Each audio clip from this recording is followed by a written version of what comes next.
In this video, we're going to be looking at some more sample questions and answers for part 1 of the IELTS speaking test.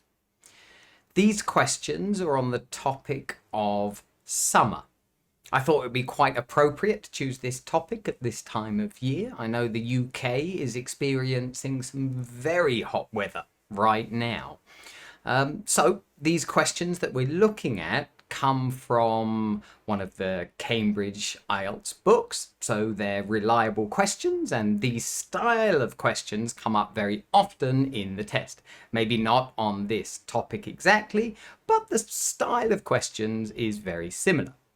What I'll do first is show you the questions. There's 4 of them, and we'll have a look at the questions and what they're asking, and then we'll look at the sample answers, and after that I'll give a quick analysis of those answers just to show you why they're really good high-level answers. Now, of course, when we look at the questions, you can think about what your answers would be for these questions. And then when you look at the answers, we can think about, well, what you need to be doing to reach that kind of answer, to be able to do that yourself, because it's not an easy thing to do. Remember, these sample answers aren't being used so you can just memorize these answers and go into the test.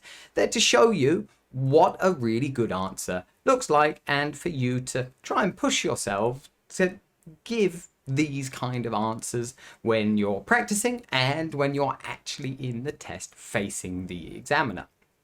So let's have a look at these questions first. The first one is summer your favorite time of year?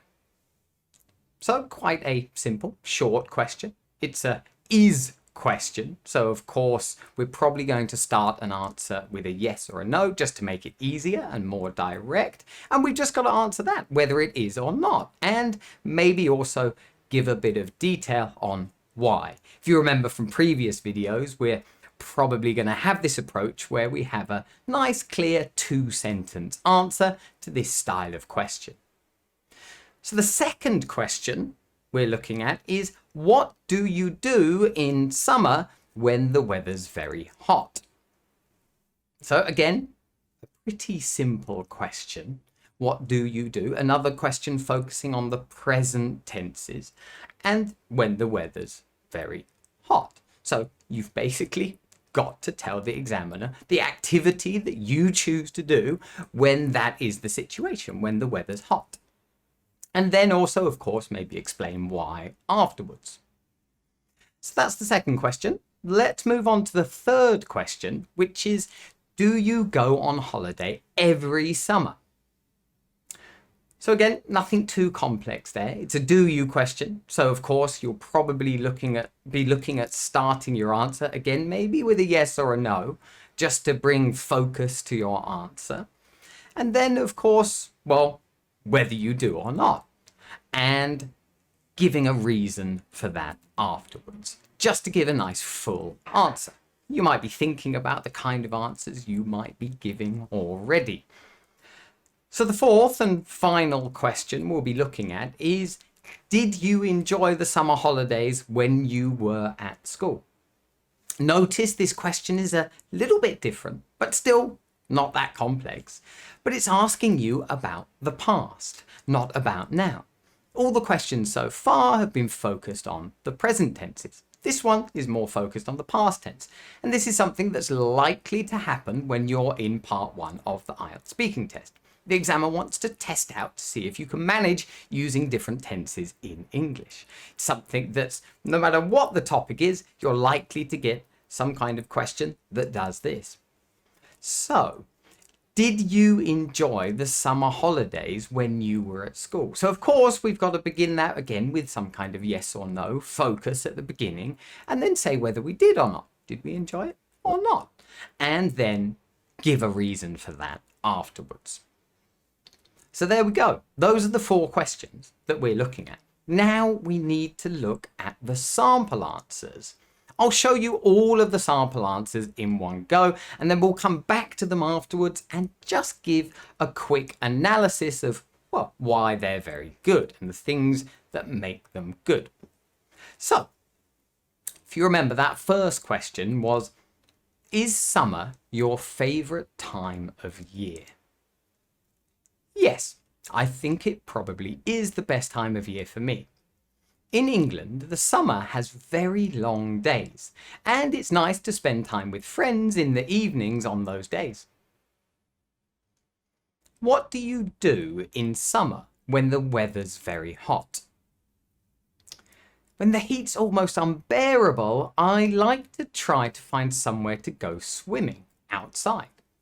It feels refreshing to cool down in an outdoor pool.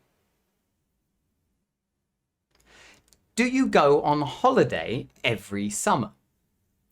Not really. I try to go on holiday most summers if I can, but it's not always possible. Sometimes I'll be too busy with work, or other family members might not be able to take the time off at the same time as me. Did you enjoy the summer holidays when you were at school? Yes, they were really wonderful. I remember spending a lot of time with friends, and my mum always used to plan really interesting stuff to do. So there we go. Those are the 4 answers to those 4 part 1 questions. Hopefully you could follow them quite easily, and you noticed that they were all pretty clear and direct answers that focused on the question, didn't do anything more than we have to do, and they were all using around this kind of 2-sentence structure, where we give a nice direct answer to the question and then just explain a bit more in the second sentence. If we look at them in a bit more detail now and really think about, well, why these are high-level answers, the kind of answers that a native speaker would give or a Band 9 level IELTS student would give. So that first question, which was, is summer your favourite time of year? We've got this answer. Now you can see straight away we bring focus to this answer by saying yes. Now if you can do this, it's probably best because it makes your job easier when you're giving your answer. But you can see we're not finished just by saying yes. We've got to give a nice full sentence. So we've said, I think it probably is the best time of year for me. We have paraphrased a little bit here. You don't have to, but you notice we've said the best time of year instead of saying favourite time of year. So we've changed that slightly in the answer. And then we've said, for me, to make it clear that we understand the question is about the speaker. After that, you can see there is a second sentence. Now, the second sentence is just explaining why. In England, the summer has very long days, and it's nice to spend time with friends in the evenings on those days. So I have a couple of things here that are worth pointing out. The phrase to spend time with, it's quite nice collocation about time, to spend time with people. And just at the end of the sentence, you can see we're linking ideas quite well here because those days refers to the long days that we mentioned earlier in the answer. So there we go. Nothing too complex there, but you can see it's a high-level answer because it shows some good vocabulary, some kind of grammatical range where we're not making any errors. So it's a nice, clear answer. We move on to the second question, which was, what do you do in summer when the weather's very hot? Well, we can see in the answer there, we've started with a nice direct answer in a full sentence. When the heat's almost unbearable. Now we've started with that situation from the question. In the question it says when the weather's very hot.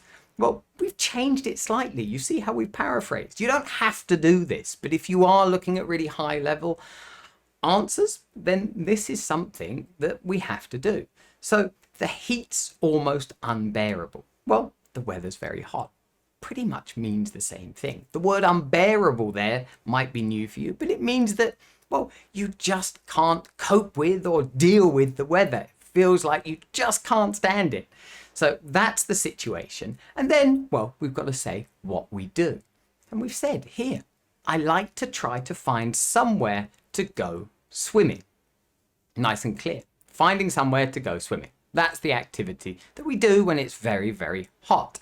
We make sure it's outside as well. We make that clear. And then in the second sentence, we just explain why. It feels refreshing to cool down in an outdoor pool. Well, again, nothing too complex there. We have used a phrasal verb to cool down. And also we've said in an outdoor pool. In the previous sentence, we said swimming outside, but here we're giving the location, which is the adjective outdoor, and pool, the noun. So there we go. Nothing too complex, but hopefully you can see here why these are very high level answers. The third question was, do you go on holiday every summer? Now, this was quite a long answer that we've given here. And you'll see, actually, technically, we're actually using 3 sentences here rather than 2. But the first one is extremely short. And it kind of balances out to a similar length to the other answers. Here, we haven't been able to answer with a yes or no. We've just said, not really. And then, well, we give a nice direct answer after that. I try to go on holiday most summers, if I can. It's nice and clear, but it's not every summer. It's most summers. Notice how we've made that plural there in the answer, summers, which means every summer here. But most summers, so not every summer. And then, but it's not always possible. So we made it clear there, right? Why it's not really. Then we've explained it more in another sentence. I feel like we need this with this type of answer. Sometimes I'll be too busy with work. So there we go. I'm giving the situation of when I can't go on holiday in the summer. I'll be too busy with work. Or, and we give the other reason, other family members might not be able to take the time off at the same time as me. There's a nice phrase there, to take the time off. Of course, to take time off, that shows nice collocation here, but it means to, well, not go to work, to take some holiday from work. We can call this time off. So there we go. Nothing too complex there, but again, that's not what the examiner is looking for really in part 1 of the test. These are simple questions that need simple answers. If we look at the last question and answer, the question was, did you enjoy the summer holidays when you were at school?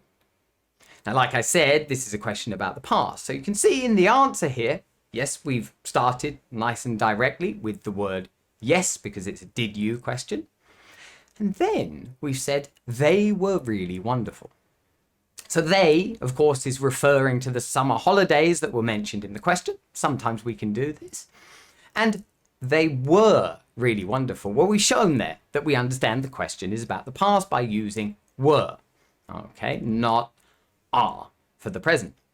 And instead of using the word enjoy, we're using an adjective to describe them, and we're saying they were wonderful. Not just wonderful, really wonderful. We're adding that adverb there. And then we have a second sentence.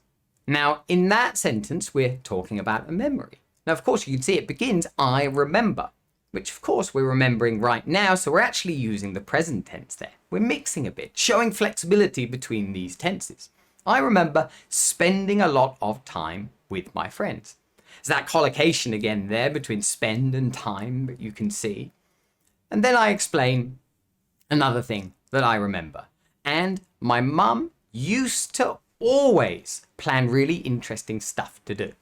So you can see there, I'm focused on the past again. She used to always do this thing, just to show that it is in the past and not now. So there we go. Those are the answers to these questions that were on the topic of summer. But hopefully you can see here how you can apply this style of answer to any questions that you get in part 1 of the IELTS speaking test. The style of these questions is often very similar. Although we can't predict the topic, we can predict this kind of style of part 1 question.